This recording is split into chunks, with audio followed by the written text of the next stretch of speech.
This is a body of work that is based on a story that I wrote. And, you know, Catherine talked about the metaphor in her work. I mean, my work has always been storytelling in a metaphorical way. And I started with the Accalia work to see what would happen if I started with a story.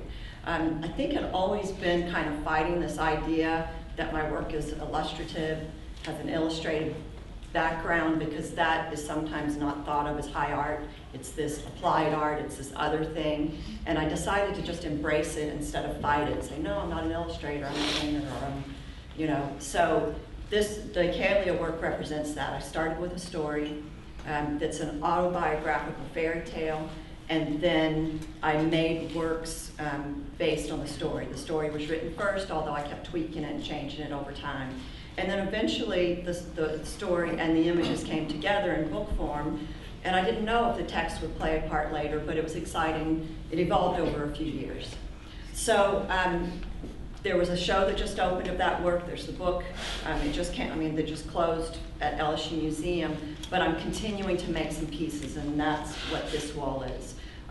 Two things. I'm making pieces that I didn't get to yet that are part of the story that were ones I had in mind to make, and also I'm making some larger pieces. I have a show next fall at Arkansas State University in a much bigger space, and they asked if I was going to do a solo show, which they hoped I would need to make larger works. So this is the first attempt at a larger piece, and using these old fabrics. So some of you know my work, some don't, but I've worked on repurposed surfaces for a long time, trying to make work that's ecologically conscious, and stumbled into making work on these antique domestic linens over a period of time. And not only are they repurposed surfaces, they also really resonate for me because they're these cloths that were used in the domestic setting.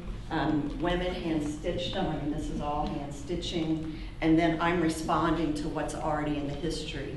I piece some things together to make new cloths, and I do add stitching, but I'm also responding to what's there.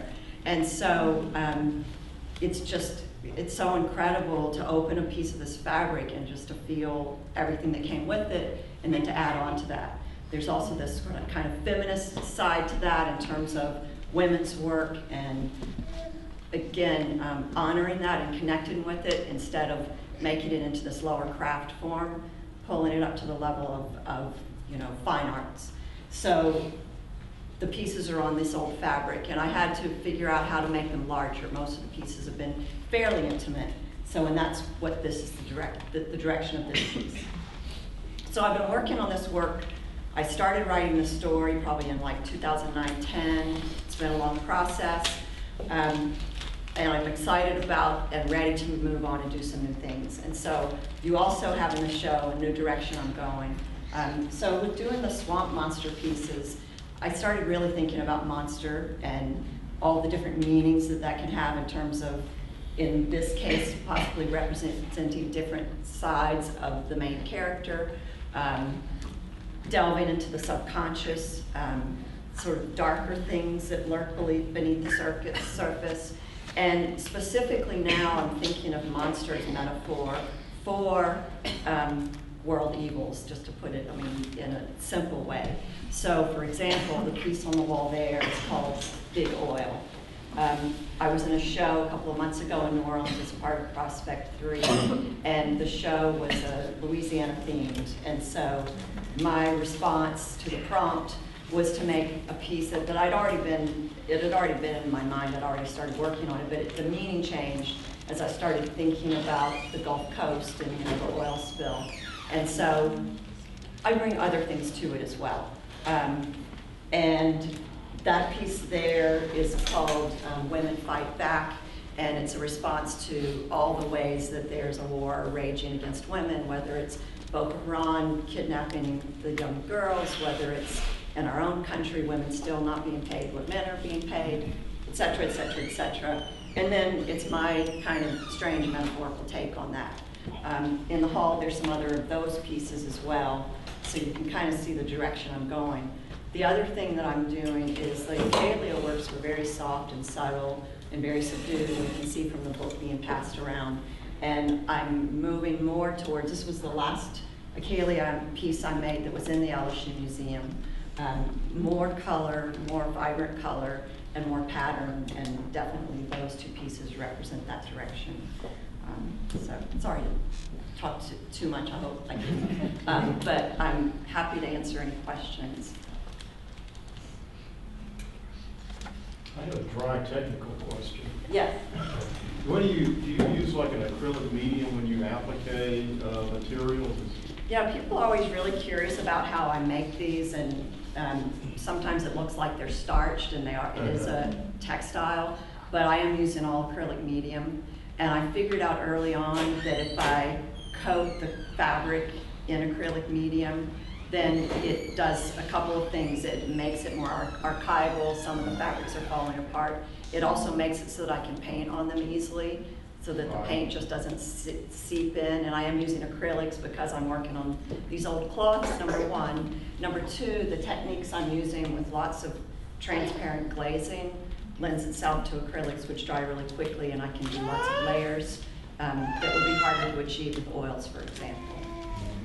I do a lot of sketching first. I can't make a whole lot of corrections to these, but I do draw them in pencil first, and I can make some corrections that way, but I do plan them in sketches before I start on the cloth.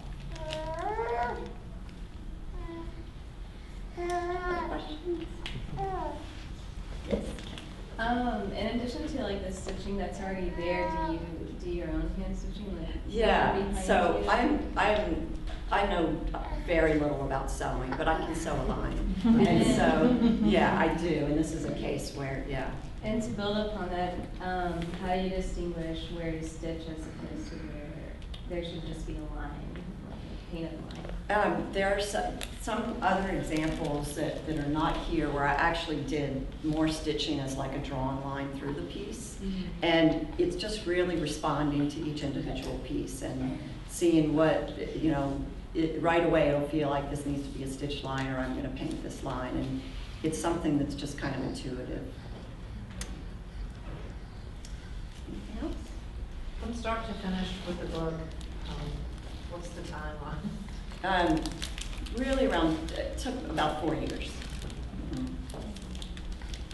And I first started thinking about writing this story in 2007 when I was in Italy, and I was looking at image cycles like in the Arena Chapel, the Giottos, where the images surround you, and they were all biblical stories, and thought, what if I started with a story, and wouldn't it be cool? You know, it also, I think, ties in with maybe graphic novels and certainly filmmaking to a certain extent. But I started thinking about it in 2007 and didn't decide on fairy tale specifically or start writing the story till 2009-10. Did you write and draw and paint at the same time, or did you? As I was writing, I was picturing images. And I didn't start actually drawing till a lot of the story was written, which that process happened a lot like when I'm making my art. I mean, it kind of surprised me because I've never really done any. Made a couple of video pieces that are narrative, but it was not a lot of writing. It was just sort of directions and, you know, an outline. But it really was a lot like the response I had to. I do a lot of daydreaming for making my art, and things come from my dreams, and also from looking at a lot of references and reading. So the writing was very similar, and it happened pretty easily for me, which was surprising. And I enjoyed it a lot. And out of everything in the show, this was the last piece you made? Let's see, that and the small pieces in the hall were the last things. Any other questions? Is the book something you think you'll do again? Is a book, I'm sorry. Will you do another book? I don't know yet, but I really did enjoy that whole process, and it's something I wouldn't, that I'm considering. Mm-hmm. And speaking of that, just remind me, I have a few books with me if anybody's interested in purchasing one, but you can also get them various places, including Cottonwood Books, which is where I would send you locally to buy from Danny.